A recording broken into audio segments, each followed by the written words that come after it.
एकैवा अद्वितीय परमेश्वर परम पुरुष दयालु देवाधिदेव है, उसको बार बार नमस्कार नमस्कार नमस्कार नमस्कार।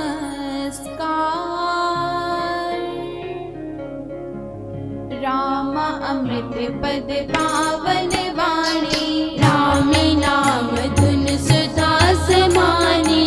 पावन पाठ राम गुण ग्राम, राम राम जप राम ही राम। परम सद परम विज्ञान, ज्योति स्वरूप राम भगवान। परमानंद सर्वशक्तिमान, राम परम है राम महान। अमृत वाणी नाम उच्चारण, राम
बड़े लेवेगे।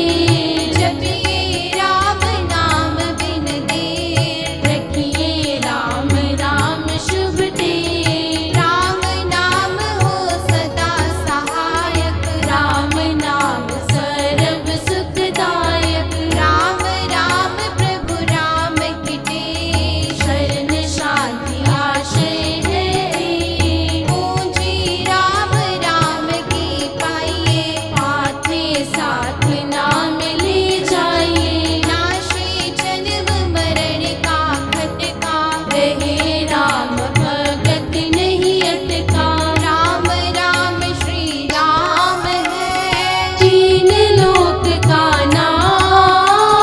परम पुरुष पावन प्रभु, सदा कसंगी साथ। यज्ञ तप ध्यान योग ही त्याग, वन कुटी वास अति वैराग। राम नाम बिना नीरस को, राम राम जप करिए लो। राम जाप सब संयम साधन, राम जाप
में बस जाए, मेरे मन में बस जाए। हरि नाम पवित्रता मेरे मन में बस जाए, मेरे मन में बस जाए। शुभ भाव मेरे जागे, हरि ओम ओम गाए, हरि ओम ओम गाए। शुभ भाव मेरे जागे,